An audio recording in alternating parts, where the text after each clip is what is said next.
বরগুনার বেতাগীর নীলখোলা এলাকার মোহাম্মদ টিটু ঢাকায় একটি বেসরকারি হাসপাতালের অ্যাম্বুলেন্স চালাতেন। বৈষম্য বিরোধী আন্দোলন চলাকালে গত ১৯ জুলাই রাজধানীর ধানমন্ডি গ্রিন রোডে মাথায় গুলিবিদ্ধ হয়ে মারা যান তিনি।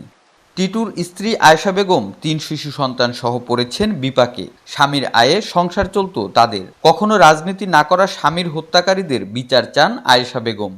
11 তারিখ আমার সাথে কথা বলছে 3টে বাজে, তারপরে আর কথা বলে নাই। শেষ কথাই এই লবণের সাথেও কথা বলছে, আর ঘরেও কিছু রাখি যেতে পারি না।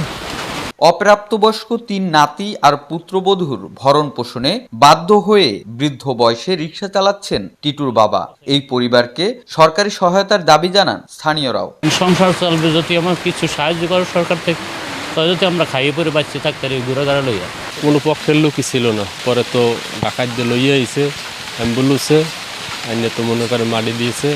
18 জুলাই রাজধানীর বাড্ডায় গুলিবিদ্ধ হয়ে মারা যান এসি মেকানিক মোহাম্মদ লিটন। তার আয়ে চলত বেতাগীর উত্তর করুণা গ্রামে প্যারালাইজড বাবার চিকিৎসা। লিটনের মৃত্যুতে চোখে অন্ধকার দেখছেন তার বাবা। আমার মরা আপনার বাবা, আমি তো ডাক দিয়ে কাঁদতে পারি না। এছাড়াও বৈষম্য বিরোধী আন্দোলনের সময় রাজধানীতে মারা গেছেন বরগুনা সদরের মিজানুর রহমান, সায়েম মৃধা ও আল আমিন, তালতলির আমির হোসেন ও বামনার শাকিল। তাদের পারিবারিক অবস্থাও টিটু ও লিটনের মতোই।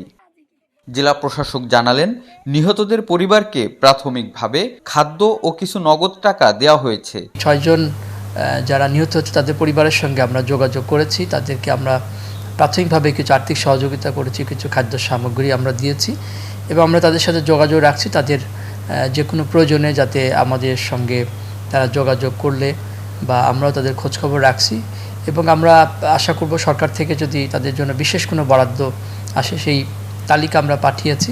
নিহত এই 7 জনের স্বজনদের দাবি, তারা কেউ আন্দোলনেও ছিলেন না। বাসা থেকে কাজে যাওয়ার পথে কিংবা বাসায় ফেরার পথে পুলিশের গুলিতে নিহত হয়েছেন তারা। ইমরান টিটো, 71, বরগুনা।